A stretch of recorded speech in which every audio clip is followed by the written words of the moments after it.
అదే చెప్తుంది ఏపీలో మామూలుగా ఇన్కంబెన్సీ యాంటీ ఇన్కంబెన్సీ డెఫినెట్గా అన్ని చోట్ల ఉంటుంది. యాంటీ ఇన్కంబెన్సీ ఓటు ఎంత పర్సెంట్ వచ్చిందని చూసుకోవాలి. వీళ్ళిద్దరూ కలవటం అనేది కొంచెం వీళ్ళకి బలం. మన ఎవరో పవన్ కళ్యాణ్ చంద్రబాబు కలవటం. సో ఎలక్షన్ అనేటప్పటికి ఇప్పుడు ఇది ఇక్కడ ఈసారి జరుగుతున్న ప్రయోగం భారతదేశంలో ఇప్పుడు ఎక్కడా జరగాలి. జగన్మోహన్ రెడ్డి చేసిన ప్రయోగం ఏంటంటే ఎక్కడ అప్పు దొరికితే అప్పు చేసి మనకు వచ్చిన డబ్బు మొత్తం అంతా కూడా బిలో పవర్టీ లేని వాళ్ళకి పంచిపెట్టేయడం అని ఒక కొత్త ఐడియా. అసలు ఈ పంచిపెట్టాలు ఇవ్వడాలు ఇందిరాగాంధీ స్టార్ట్ చేసింది. అందులో ఏమి ఇచ్చారు? ఓన్లీ భూములు ఇవ్వడం ఇవి చేశారు, డబ్బులు ఇవ్వడం చేయలే. ఎన్టీ రామారావు గారు వచ్చి బియ్యం ఇవ్వడం చేశారు. అలా అలా ఒకళ్ళు కాంగ్రెస్ వాళ్ళు వచ్చి మాఫీ అంతా రుణమాఫీ అన్నారు. నెమ్మదిగా ఎలా వస్తుందంటే మనకు వచ్చే రెవెన్యూ అంతా వీళ్ళకి ఇచ్చేస్తే వీళ్ళు ఓట్లేస్తారు. అయితే ఒకటే ఓటర్ ఆలోచించవలసింది ఏంటంటే ఎందుకు వీళ్ళంత మీరు చూడండి, ఏ రైతు కూడా కొడుకుకి వ్యవసాయం చేయమని నాకు చెప్పట్లే. లారీ డ్రైవరు ఆటో డ్రైవరు నా కొడుకు నాకన్నా గొప్ప డ్రైవర్ అవ్వాలని కోరుకోడు. ఎందుకు డాక్టర్ గారి కొడుకు డాక్టర్ అవ్వడానికి ఇష్టపడతాడు, పొలిటీషియన్ కొడుకు పొలిటీషియన్ అవ్వడానికి ఇష్టపడతాడు. ఎందుకంటే వీటిలో ఆదాయం ఎక్కువ ఉంది. జర్నలిస్ట్ ఎవడో కొడుకు జర్నలిస్ట్ అవ్వాలి కోరుకుంటారు. కానీ అయిపోతూ ఉంటారు జన్యుపరంగా అయిపోతుంటారు. నాకు చాలామంది తగులుతుంటారు. మా నాన్నగారు మీకు బాగా తెలుసండి అని.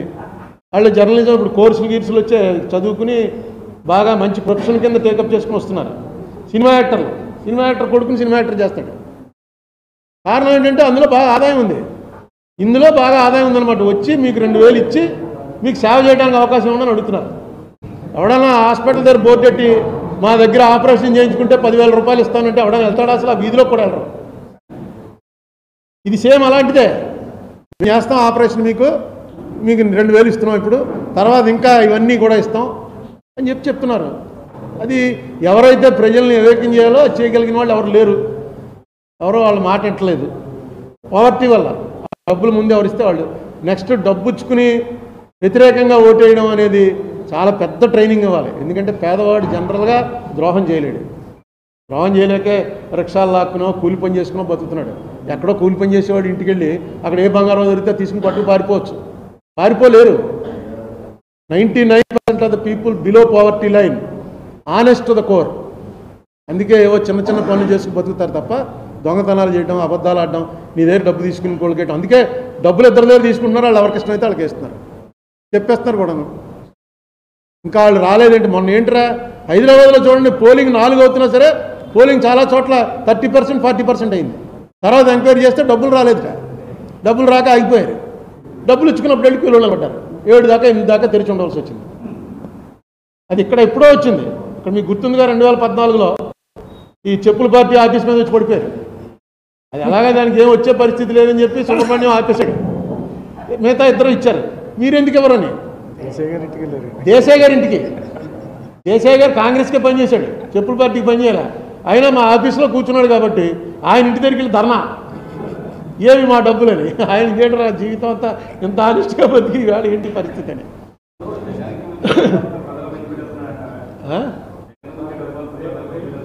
వాళ్ళకు వచ్చే డబ్బు వేరు. దేశంలో చాలా ఉన్నాయి. మహాభారతంలో ఒకసారి సంజయుడు చెప్తాడు ధృతరాష్ట్రుడికి, ఎందుకు వీళ్ళిద్దరూ వీళ్ళ కొట్టి చచ్చిపోతున్నారు. రోజు రిపోర్ట్ ఇస్తూ ఉంటాడు సంజయుడు వచ్చి, ఈవేళ 5 చచ్చిపోయారు నీ కొడుకులు, ఈవేళ 10 మంది చచ్చిపోయారు అంటే. ధృతరాష్ట్రుడు అడుగుతాడు, ఏంటి ఇది అసలు ఇలా కొట్టి చచ్చిపోవడం ఏంటి, గొడవ ఏంటంటే, భూమి కోసం నాయన, ఈ భూమిలో మధులు ఉన్నాయి, వజ్రాలు ఉన్నాయి, వైడూర్యాలు ఉన్నాయి, నీ బొక్కసం కోసం దాంట్లో ఉన్న డబ్బు ఉంది. రాజులు కొట్టుకునేది ఎప్పుడైనా సరే దీనికోసమే కొట్టుకుంటారు, ఇది సహజం, సృష్టిది అన్నాడు. చదువుతుంటే నాకు అనిపించింది కూడా అదే. మనకో మన వాళ్ళకో మంచి చేసుకోవటం కోసం ప్రజల ఓట్లు రావటం. పూర్వమేమో బాణాలు కత్తులు అవి వేసుకెళ్ళి గన్లు వేసి పేల్చుకునేవారు. ఇప్పుడు అది తీసి ప్రజలకి డబ్బులు ఇస్తే ఓటు మనకు పడతాడనమాట. అదే ఆయుధం వాడి చేతిలో. ఆయుధం ఉన్న ప్రజలు మనకు ఎక్కువ ఉంటే మనం గెలుస్తాం. ఏమండి అప్పుల విషయంలో FRBM అది దాటితే ఎవ్వరో FRBM దాటలేదు, వేరే చోట చేస్తున్నాడు అప్పులు. వీళ్ళు చెప్పలేకపోతున్నారు. ఎందుకంటే నీ టైంలో ఏం జరిగింది అని టక్కన తీస్తున్నారు. మన దురదృష్టం ఏంటంటే ఇక్కడే ఇదంతా కూడా ఓన్లీ ఆంధ్రాలోనే ఈ దెబ్బలాట. అసెంబ్లీలో దెబ్బలాడుకోరు. మళ్ళీ వాళ్ళు పోనీ తెలంగాణ వాళ్ళు అసెంబ్లీలో దెబ్బలాడుకుంటున్నారు డాక్యుమెంట్ చూపించి. ఇవాళ చూశాను పేపర్లో, సాక్షి పేపర్లో అనుకుంటాను, కింద వేస్తుంటాడు చిన్న బాక్సులు వేసి చిన్న చిన్న మాటలు రాస్తాను. అందులో ఒక ఎకనామిస్ట్ రాశాడు, 2014 నాటికి 54 లక్షల కోట్ల అప్పు భారతదేశానికి, ఇప్పుడు అది 2,05,00,000 కోట్ల అప్పు.